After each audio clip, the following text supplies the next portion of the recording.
আল্লাহ কোরআনে বললেন ওয়া মা খালাকতুল জিন্না ওয়াল ইনসা ইল্লা লিয়াবুদুন। আল্লাহ বলে বান্দা আমি তোমাদেরকে বানিয়েছি আমার ইবাদত করো, আমার বন্দেগী, আমার দিন, আমার গাইন, আমার কারণ, আমার বিধানের উপর চলো। এই জন্য আমি আল্লাহ তোমাদেরকে দুনিয়ার জমিনে তৈরি করেছি। কিন্তু বান্দা তুমি কি জানো না? কেন তুমি নামাজ পড়বা না? কেন আল্লাহ চিনবা না? কেন কোরআন পড়বা না? কেন মসজিদ মুখী হবা না? তোমাকে তো আল্লাহ দুনিয়ার জমিনে আল্লাহর হুকুম পালন করার জন্য বানিয়েছে। কিন্তু মুসলমান গো নামাজ পড়ে না, রোজা করে না, মুসলমান মসজিদ চিনে না।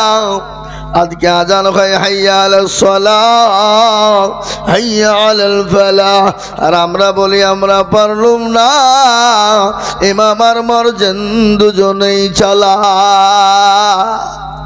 আল্লাহ বলে হতভাগা শোন, ওই জায়গায় যদি আমি তোর মৃত্যু ঘটিয়ে দিই তোকে কে বাঁচাবে? কেউ তো বাঁচাতে পারবে না। কেন আল্লাহর হুকুম তুই মানবি না রে বান্দা? কেন মানবি? মুসলমান আজকে নামাজকে কায়েম করতে গিয়ে প্যারা নবী দান নবী রাহমাতাল লিল আলামিন কত না কষ্ট ভোগ করেছেন, কত না মার খেয়েছেন। নিজের জন্মভূমি ত্যাগ করে মক্কা ছেড়ে মদিনার পথে চলে গেছেন, নিজের জন্মভূমি ত্যাগ করেছেন। আল্লাহ নবী নবী মানুষের কাছে গিয়ে বলেছিল গো তোমরা এক আল্লাহকে মেনে নাও, রসুলকে মেনে নাও, ইসলামকে মেনে নাও, কোরআনকে মেনে নাও।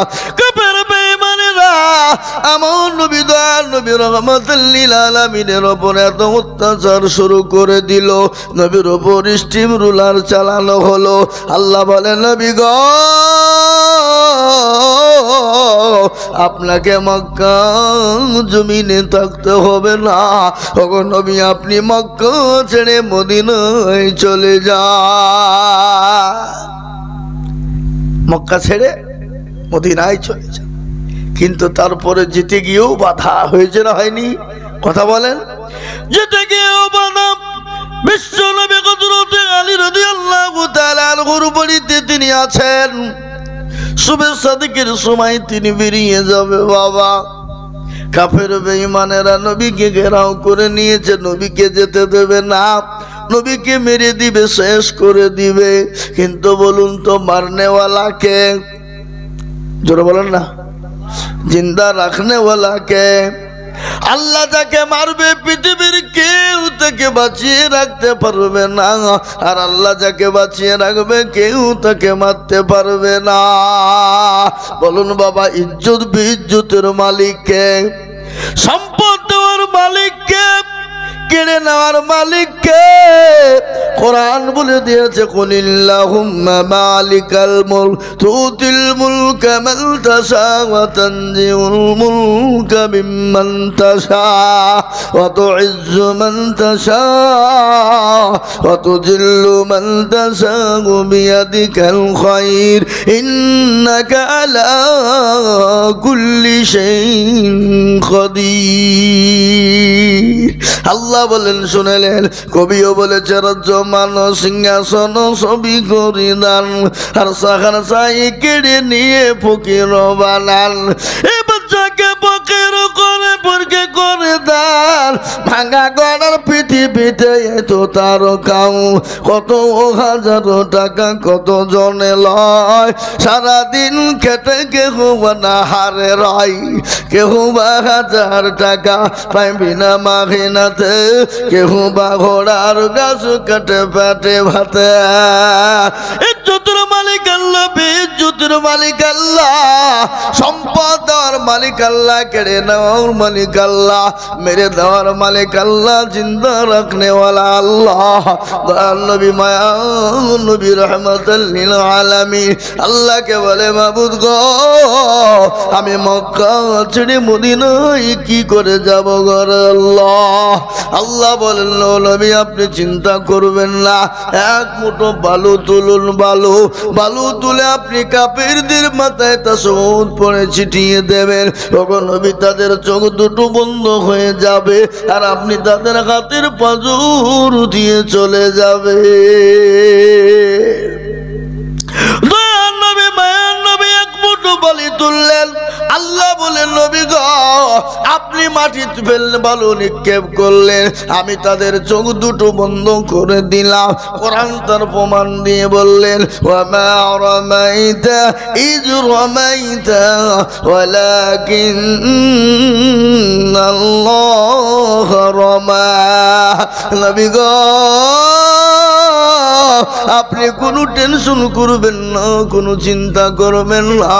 ওগো তুমি, আপনি চলে যান। বিশ্ব নবী মক্কা ছেড়ে মদিনায় চলে যায়। গজল আছে না, আজ নবী গো আমার বানায়া বাজার, হিজরত করিয়া চলেন মদিনায়।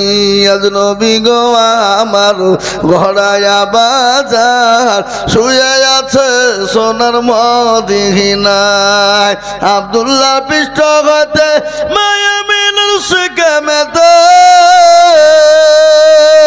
জন্ম নিলেন নবী মক্কাতে। আজ নবী গো আমার গড়ায়া বাজার, হিজরত করিয়া চলেন মদিনায়।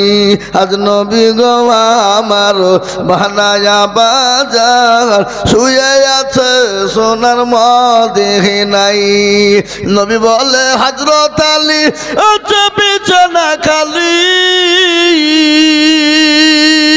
নবী বলে, হযরত আলী আছে বিছানা খালি, আমার বিছানায় শুয়ে যাও। আজ নবী গো আমার গড়ায়া বাজার, হিজরত করিয়া চলেন মদিনায়। আজ নবী গো আমার বানায়া বাজার, শুয়ে আছে সোনার মদিনায়। ওই নবীর নামে দরুদ পড়িলে, ওই নবীর নামে দরুদ পড়িলে, হাবিয়ে দু যুগুনি ভেজায়। আজ নবী গো আমার গড়ায়া বাজার, শুয়ে আছে সোনার মদিনায়। আজ নবী গো আমার বানায়া বাজার, হিজরত করিয়া চলেন মদিনায়।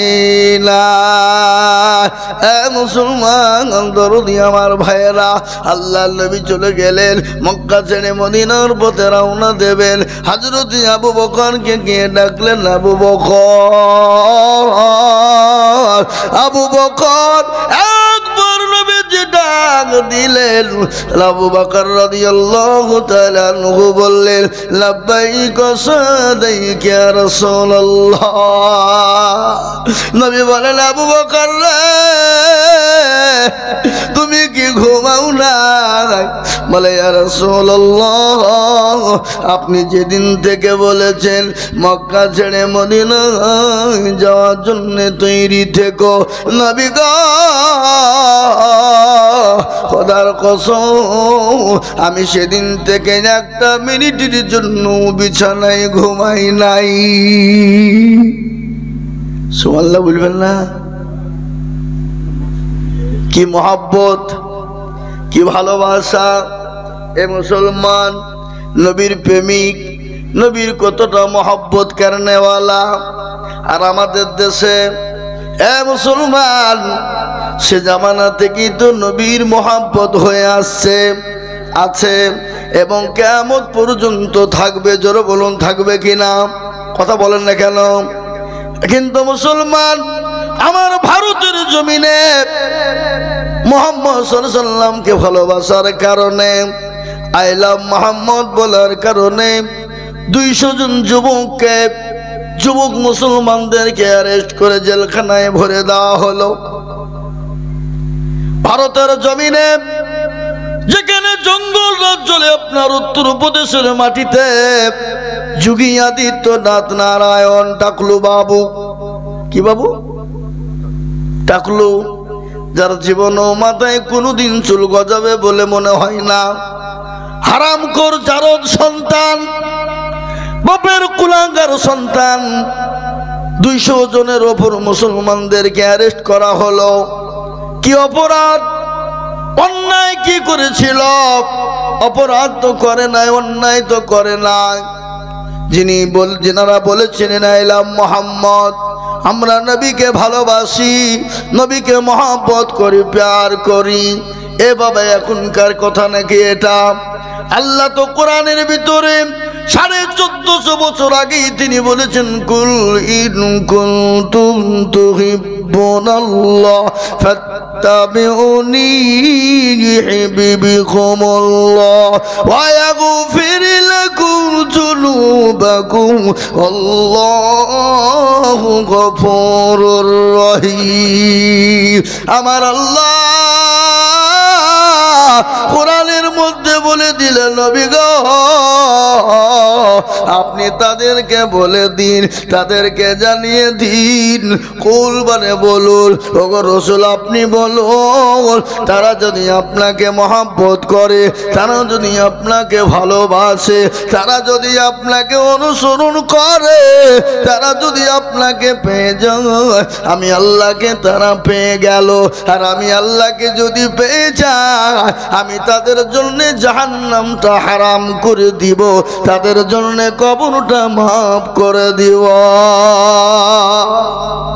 এ বাবা, এ দরদ, এ মহব্বত মুসলমান যতদিন পৃথিবীতে থাকবে আল্লাহ তার রসুলকে মহব্বত করবে, করবে কিনা জোরে বলুন। তাতে যদি মুসলমানদের উপর বুলডোজার চলে চলুক, তাতে মুসলমানরা পরোয়া করে না। মুসলমান, আজ আমি আপনাদেরকে বলি, ভারতবর্ষের জমিনে আজকে মুসলমানরা লাঞ্ছিত, অপমানিত, অত্যাচারিত হচ্ছে। আমি বলবো, যারা আজকে মসনদ পেয়েছ, সংসদ পেয়েছ, আজকে মসনদের বড়ই দেখাও, মসনদের গরম করো, তারপরে মুসলমানদের উপর অত্যাচার জুলুম করো। কিন্তু শোনো, যতই তোমরা অত্যাচার জুলুম করো না কেন, মুসলমানদের শেষ করতে পারবে না, মুসলমানদের মসজিদ মাদ্রাসা খতম করতে পারবে না। তোমরা যতই বুলডোজার চালাও, মসজিদের মালিক হলেন আমার আল্লাহ, আর মাদ্রাসা হলো আমার নবী। মুসলমান, আজকে ভারতবর্ষের জমিনে মুসলমানদের মাদ্রাসা মসজিদ গুলাকে বুলডোজার দিয়ে ভেঙে দিতে যাও, ভেঙে দাও। 4.5 দিনের, 2 দিনের আপনার পদ পেয়ে, 2 দিনের মসনদ পেয়ে, তোমরা কি জানো মুসলমানরা কত ভালো, মুসলমানদের আদর্শ কত ভালো? মুসলমানরা ভারতের জমিনে রাজত্ব করেছিল, মুসলমানদের বাদশাহ ছিল, নেতা ছিল। মুসলমানরা 1 নয় 2 নয় 750 বছর রাজত্ব করেছিল। করে নাই? কথা বলেন না কেন? করেছে না করেনি? হুহা কিছু করছে না কা? কিন্তু শুনেলেন, 14.5 বছর রাজত্ব মুসলমান চালিয়েছিল ভারতের জমিনে। মুসলমান যদি মনে করতো ভারতের জমিনে কোনো গুরু গির্জা থাকবে না, গুরুদুয়ার থাকবে না, কোনো মন্দির থাকবে না, তাহলে একটা মন্দির, গির্জা, গুরুদুয়ার খুঁজে পাওয়া যেত না। যদি বলো কোনো জাতি থাকবে না, কোনো জাতিকে রাখবো না, খালি মুসলমানরাই থাকবে, তাহলে একটা জাতিকে ওষুধ মতন খুঁজে পাওয়া যেত না। কিন্তু না না, মুসলমানরা তো নবীর আদর্শে আদর্শিত, মুসলমানরা তো নবীর আদর্শে আদর্শিত, ইসলামের আদর্শে আদর্শিত। ইসলাম বলেছে কাউকে গালি দিও না, কোনো ধর্মকে ছোট করো না, কোনো ধর্মের ব্যাপারে কোনো বাড়াবান্তি করো না, কোনো ধর্মের সঙ্গে লড়াই করো না, কোনো ধর্মকে গালি দিও না। তুমি যদি কোনো ধর্মকে গালি দাও, কোনো ধর্মের মানুষকে গালি দাও, তাহলে তোমার ধর্মকে গালি দিয়ে দেবে, তোমার আল্লাহকে গালি দিয়ে দিবে, তোমার রাসূলকে গালি দিয়ে দেবে। তাই তো মুসলমান কোনো ধর্মকে গালি দেয় না। আল্লাহর কোরআন বলে দিলেন, লাকুম দীনুকুম ওয়ালিয়া দীন, তোমার ধর্ম তোমার কাছে, আমার ধর্ম আমার কাছে। লা ব্যাপারে কোনো বাড়ভ্রান্তি নাই রে বাবা। হে মুসলমান, আজকে তোমরা 2 দিনের মসনদ সংসদ পেয়ে আজকে মুসলমানদেরকে তাড়িয়ে দিতে চাও, মুসলমানদের মসজিদ গুলাকে বুলডোজার দিয়ে ভেঙে দিতে চাও, মাদ্রাসা ভেঙে দিতে চাও, কোরআনকে পুড়িয়ে দিতে চাও, কিন্তু পারবে না। ফেরাউন পারেনি, নমরুদ পারেনি, আবু জেহেল পারেনি, আবু লাহাব পারেনি, উতবা সাইবা পারেনি। এই যুগের কাফের বেঈমানরাও চেষ্টা করলে পারবে না। একবার হাতটা উঁচু করে দিয়ে বলুন না ইনশাআল্লাহ। কি গো, আপনারা হাত তুললেন না? তার মানে তাদের পক্ষে নাকি মনে হইল তাই? আপনারা মনে করছেন যে হাতটা তুললে হয়তো বিপদ। এ বাবা না, তেজসঙ্গপুরের মানুষ তো বড় চালাক, বদনাই করে পানি নিয়ে মাঠে চলে গেছে বাবা কি করতে। এ বাবা পানি খরচ করতে গিয়ে দেখছে বদনাই পানি নাই, ফুটু পানি সব পড়ে গেছে। ওই যে হারে কালকে আজিজুল মৌলবি ঠকাইতে পারলো না, আজ বদনা ঠকিয়ে দিলি, দাঁড়া কালকে কি করে ঠকাস আমি দেখবো। এ বাবা আবার বদনাই করে পানি নিয়ে গিয়ে বলে আজকে আগে পানি খরচ করব, তারপরে আপনার পায়খানায় যাব। আচ্ছা বলুন তো, আর ঠকলো না জিতল? হ্যাঁ, ঠকে গেল। তো যারা হাতটা তুলে দিল তারাও জিতে গেল, আজ তারা তুললো না, তারা কিন্তু ঠকে গেল। এ মুসলমান, একালে ঠকলো, পরকালে ঠকলো, কবরে ঠকে গেল। ওরা মনে করছে কেউ দেখতে পাবে না, কিন্তু যেটা কেউ দেখে না সেটা দেখেন কে? যেটা কেউ জানে না সেটা জানেন কে? যেটা কেউ বুঝে না সেটা বুঝে কে? যেটা কেউ শোনে না সেটা শোনেন কে? সবাই বলে আমি ভালো, আমি জানি কি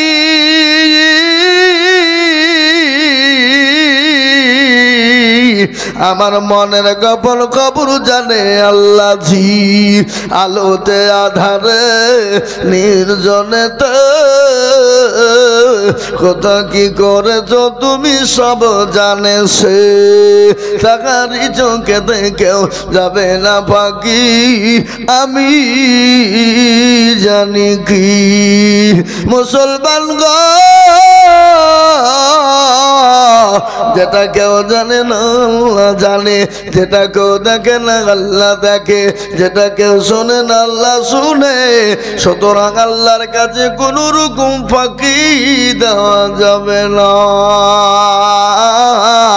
আমি আজকে আপনাদেরকে শোনা, ও বাবা মুসলমানদের নেতা কারা? মুসলমানরা নবীর আদর্শে আদর্শিত ছিল তারা। নবীজি শিক্ষা দিয়েছে কোন ধর্মকে আঘাত করো না, কোন ধর্মের সঙ্গে খারাপ ব্যবহার করো না, কোন বেজাতিকে গালি দিও না, কোন বেজাতির সঙ্গে খারাপ ব্যবহার করো না। তার ছোট্ট একটা প্রমাণ আমি আপনাদের শোনা। এ বাবা, আল্লাহ নবী একদিন সাহাবায়ে কেরামদেরকে নিয়ে কোরআন শিক্ষা দিচ্ছেন। ইতিমধ্যে বাবা জাতিতে ইহুদি তিনি চলে এলেন। আসার পর বিশ্ব নবীর কাছে আসার পর দয়ার হাবিবকে এসে বললেন, নবী গো আমি আপনাকে 100 খান টাকা আমানত রাখতে দিলাম। কি দিলাম? 100 খান টাকা আমানত দিলাম। আমানত বুঝেন না? আমানত বুঝেন কাকে বলে? এখন তো আমানতই নাই, উঠে গেছে। কাউকে টাকা রাখতে দিলেও মনে করছে ধারের টাকা ছিল, মনে হয় দিয়ে গেল, ও খাইয়ে উড়িয়ে দেয়। আছে না নাই? জোরে বলুন, কথা কন। আমানত জানে না, কেউ রাখতে দিলেও মুচ্ছে ফুরিয়ে দেয়, ধারের টাকা দিয়েছিল মনে হয় দিয়ে গেল। আছে না? এ বাবা কোনটা বলবেন? আমাদের দেশের মসজিদের সেক্রেটারি, ক্যাশিয়ার, সভাপতি আছে যারা মসজিদের টাকা নিয়ে ব্যবসা করে। আছে না নাই? অনেক আছে। আবার আমাদের মসজিদের সেক্রেটারি কারা, সভাপতি কারা? ক্যাশিয়ার কারা, মসজিদের দরজা চিনে না যারা, সপ্তাহে একদিন মোড়লি করতে যায় আর কোটার টাকা গালামনি নিয়ে সোজা বাড়ির দিকে রওনা হয়। মৌলবীর বেতনের টাইম হয়ে যায়। মৌলবী যদি একবার দুবার তিনবার চায়, বলে মৌলবীর লোভ কত রে, শুধু টাকা দাও টাকা দাও, আছে না নাই? কিন্তু আমাদের দেশের মৌলবীর বেতন কত? 5,000, 4,000, 6,000। মুসল্লির পিছনে নামাজ হবে, ইমামের পিছনে নামাজ হবে, হবে না? এটা তো মাফিকুল মৌলবী বলতে পারবে না। কেন? যদি বলে তো আর তো কালকে ইমামতি থাকবে না।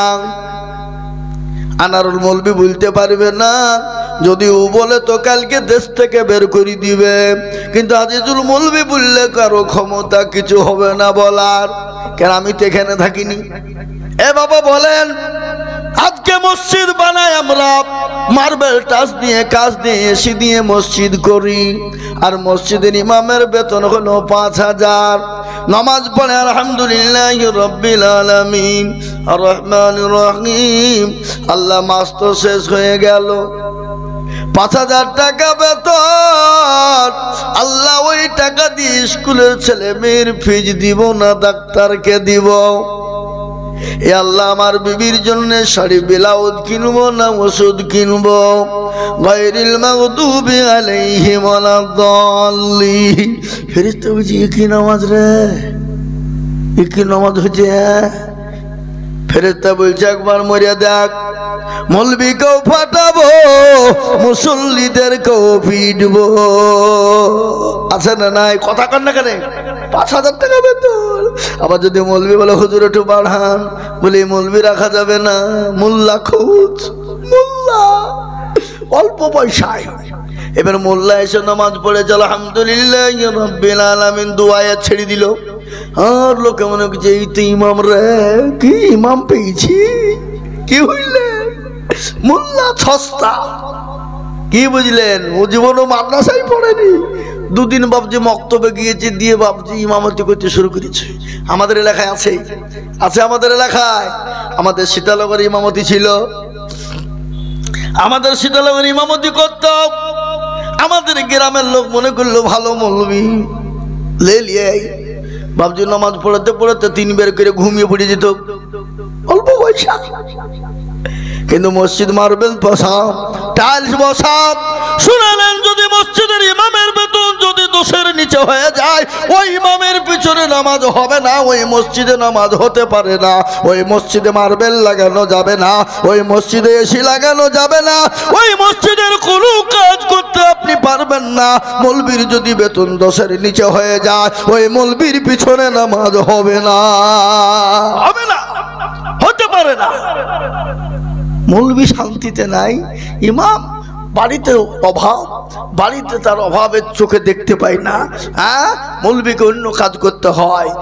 আর 5 ওয়াক্ত 24 ঘন্টা যদি ইমামতি কেউ করে, তার অন্য কোনো কাজ করার সুযোগ আছে? কথা বলার আছে?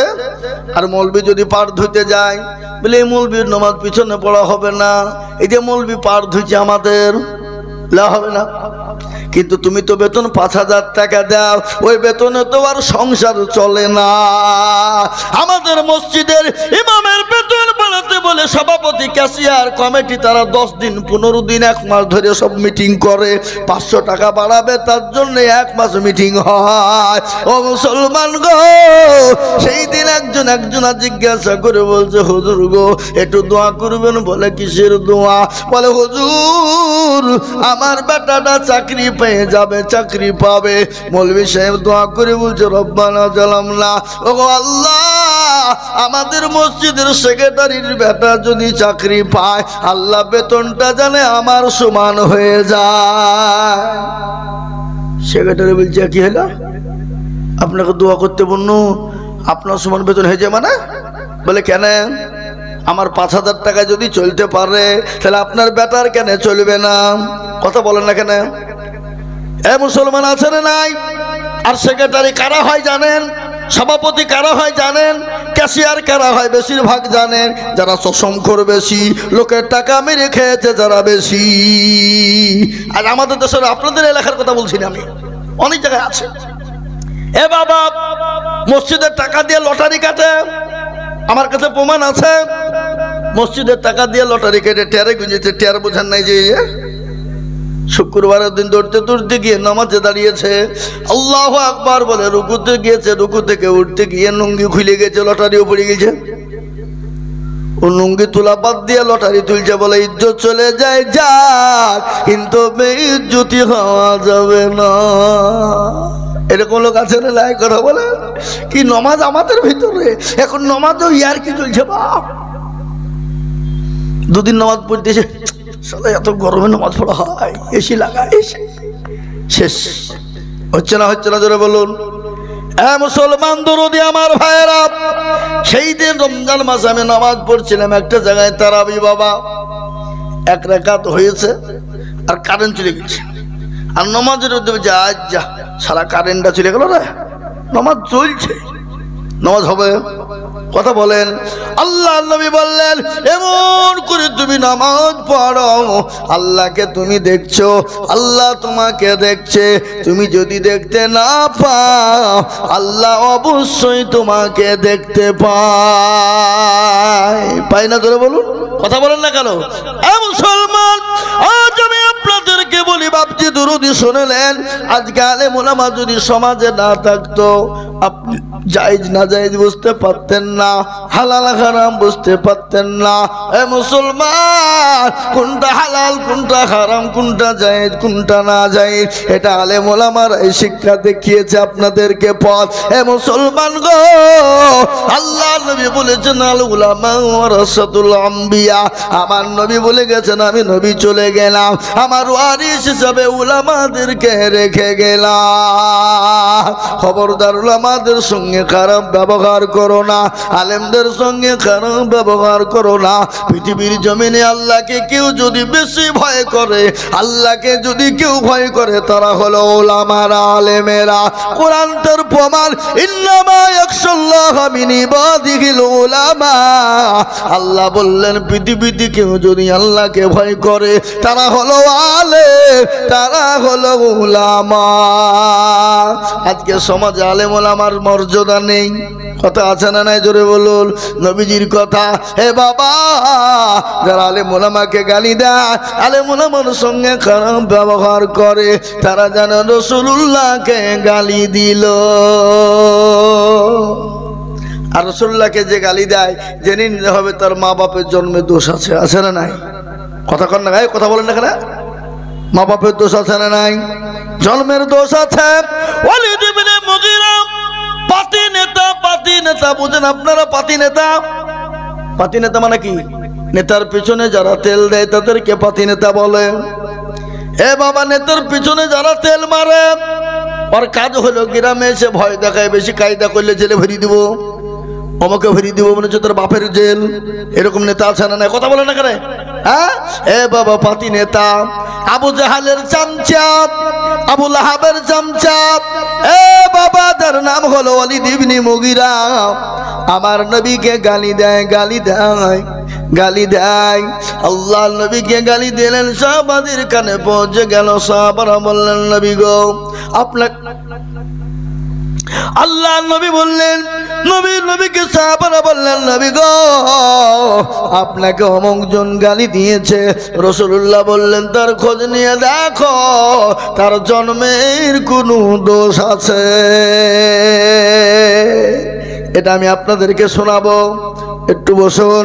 ও মুসলমান, তাই আমি যেটা বলতে চাইছিলাম, বিশ্ব নবী দয়াল নবী রহমাতুল লিল আলামিন বলেছেন কাউকে তুমি না গালি দিও না, কোনো ধর্মকে আঘাত করো না। কিন্তু আজকে ইসলাম ধর্মকে নিয়ে আঘাত করে চলেছে বাবা, পরের পর একের পর এক। কিন্তু বাপজি ইসলামকে মিটাতে পারবে না। ফেরাউন পারেনি, আবু জেহেল পারেনি, উতবা সাইবা মুগীরা পারেনি, নমরুদ পারেনি, এই যুগের কাফের বেঈমানরাও পারবে না। আর একবার হাতটা তুলে দিয়ে বলুন না ইনশাআল্লাহ। হাতটা নামিয়ে দেন বাবা। কোরআন বলে ইয়াউমা নাখতিমু আলা আফওয়াহিহিম ওয়া তুকাল্লিমুনা আইদিহিম وتشهد أرجلهم بما كانوا يكسبون বাবা কিয়ামতের দিন জবানে তালা মেরে দেবে হাতকে বলবে কোন কাজে ব্যয় করেছিল হাত বলবে মাবুদ গো ওইটা সিঙ্গাপুরের জালসায় আইজুল হক হাত তুলতে বলেছিল এই হাতটা তোলার কারণে জাহান্নামটা হারাম হয়ে যাবে জান্নাতটা ওয়াজিব হয়ে যাবে এ বাবা জবান বন্ধ করে দিবে আপনার সমস্ত শরীরের অঙ্গ প্রত্যঙ্গ কথা বলবে তাই ভাবছি আমার দরুদে মুসলমানেরা হে আল্লাহ ওয়ালারা আজকে মসজিদের উন্নতি কল্পে জালসা এখনো মসজিদের কাজ কমপ্লিট হয়নি আমি আপনাদেরকে বলবো বাবা নবীজির হাদিস শুনুন আল্লাহ রাসূল বলে গেছেন মান বানা লিল্লাহি মসজিদান বানাল্লাহু লাহুল বাইতাল ফিল জান্নাহ যারা মসজিদ বানিয়ে দেবে আমার আল্লাহ তাদের জন্য জান্নাতে ঘর বানিয়ে দেবে।